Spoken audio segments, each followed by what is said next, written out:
मैं हारी पिया, एक बहुत ही खूबसूरत नावल नायाब जिलानी का उसकी एपिसोड नंबर 2 आप सबके लिए पेश है। लकी, एक बैड न्यूज़ सुनो। वो फूली सांसों समेत तकरीबन भागते हुए इसके पीछे आई थी। लकी, जो कि अपने ही ध्यान में मगन सीटी पर कोई धुन गुनगुनाते हुए मौसम एंजॉय कर रहा था, एकदम ही ठटक कर रुका। Bad news? लकी ने सवालिया अंदाज में इसे देखते हुए होंठ सुकेरे और फिर बोला, बैड न्यूज़ नहीं, गुड न्यूज़ बोलो। आंटी डेज़ी की डेथ मेरे लिए एक अच्छी खबर है जिसे मैं बार बार सुनना चाहूँगा। लकी ने लापरवाही से अपनी इकलौती खाला के मुतल्लिक कमेंट्स पास किए, जिन्हें मरे हुए अभी 8 घंटे भी नहीं हुए थे। बहुत कमीने हो तुम लकी, अशफा ने दांत पीसे। वो तो मैं हूँ ही, तुम्हें बताने की ज़रूरत नहीं। मुझे अपनी खूबियों के बारे में पता है। वो होम्स लापरवाही से इधर उधर देखते हुए बोला तो अशफा झुंझला सी गई। मैं तुम्हें कुछ और बताना चाहती हूँ। यही ना कि आंटी डेज़ी की तमाम प्रॉपर्टी अब मेरी है। वो मरने से पहले तमाम जायदाद मेरे नाम कर गई है। नहीं, आंटी ने प्रॉपर्टी तुम्हारे हवाले कर दी। इम्पॉसिबल। अशफा को हैरत का झटका लगा था। वो जानती थी कि आंटी अपने इस भांजे से कितनी नफ़रत करती हैं। हाँ, बस आंटी ने जाते जाते मुझे भी हैरान कर दिया है। लकी मुस्कराया और फिर मज़ीद बोला, कौन सी बैड न्यूज़, बताना। क्या अच्छी बात है? मम्मा मुझे भी अपने साथ घसीट रही हैं। अशफा को अब इसके अंदाज पर गुस्सा आने लगा था। तुम भी चली जाओ इनके साथ पाकिस्तान, घूम फिर आओ। मैं भी कुछ अरसे तक वर्ल्ड टूर पर निकल जाऊंगा। आखिर नया नया अमीर हुआ हूँ, सैर व तफरीह मेरा हक है। अशफा ने अब कुछ हैरानी से लकी की तरफ देखा था, जिसकी तेवर वाकई बदले बदले से लग रहे थे। नई नई दौलत का खुमार था। मेरी ख्वाहिश तो थी कि तुम भी मेरे साथ जाती, मगर खैर, मैं तुम्हारा प्रोग्राम क्यों ख़राब करूं?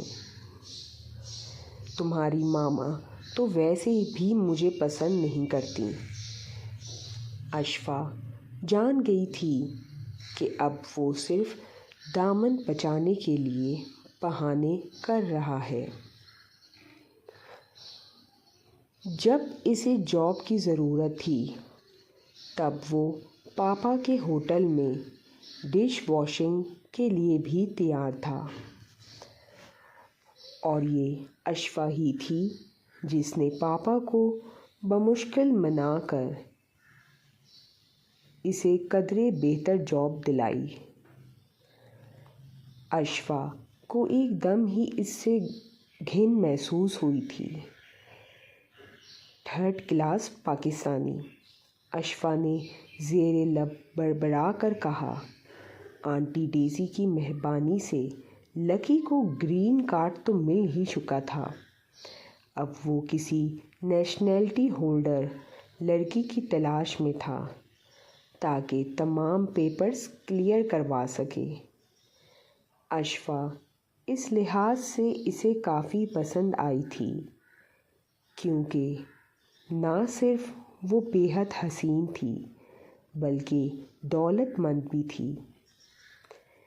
मगर मसला इसके माँ बाप का था जो कि इस पर कड़ी निगाह रखते थे। बाय अशफा, मुझे एक ज़रूरी काम याद आ गया है, फिर मिलेंगे। सामने से आती टैक्सी को रोककर वो झपक से इसमें बैठा और ये जा वो जा। अब हम कभी नहीं मिलेंगे, अशफा ने तनफ़्फ़ुर से कहा और सर झटकती अपने घर की तरफ आ गई। दाखिली दरवाज़े पर मामा कूड़े की बास्केट लिए खड़ी थीं। इसे आता देखकर लजाजत से बोली, टीना आज आई नहीं और मैं सीढ़ियाँ उतर नहीं सकती। ये बास्केट का कूड़ा ड्रम में उलट आओ। अशफा ने बग़ैर बहस किए बास्केट पकड़ ली।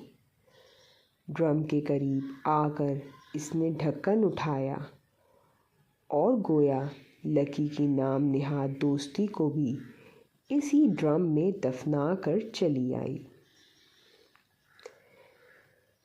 इसने लकी पर बहुत एहसानात किए थे। जब इसकी आंटी ने लकी को घर से निकाल दिया तब वो इस मजबूर बेकस पाकिस्तानी को घर ले आई।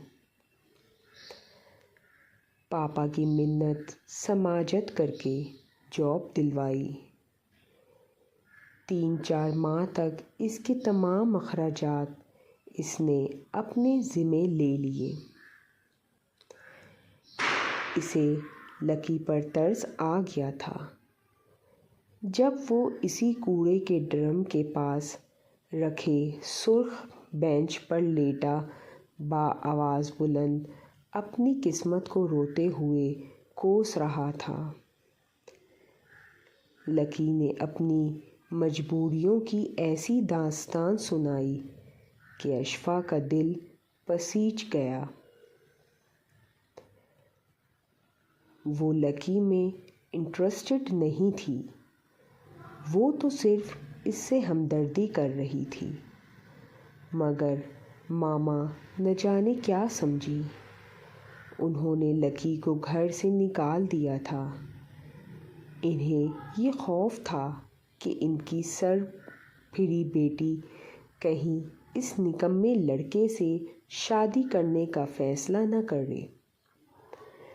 मगर जब अशफा को मामा के इस फ़ाल के मुतालिक पता चला तो महज मम्मा की ज़िद में इसने लकी के साथ राब्ता ख़त्म नहीं किया था। न जाने क्यों इसे मम्मा की रोक टोक से उलझन होती थी। वो जिस काम से इसे मना करती, दानिस्ता या नादानिस्ता अशफा से वो ही गलती से सरजद हो जाती थी। इसकी मामा बेहद भोली भाली सीधी सी घरेलू खातून थी, मगर थी तो उसकी माँ। हर वक्त उस पर नज़र होती थी। उनकी अशफा कहाँ जा रही है, कहाँ से आ रही है, यूनिवर्सिटी में कौन कौन से फ्रेंड हैं, इन्हें मुकम्मल खबर होती थी।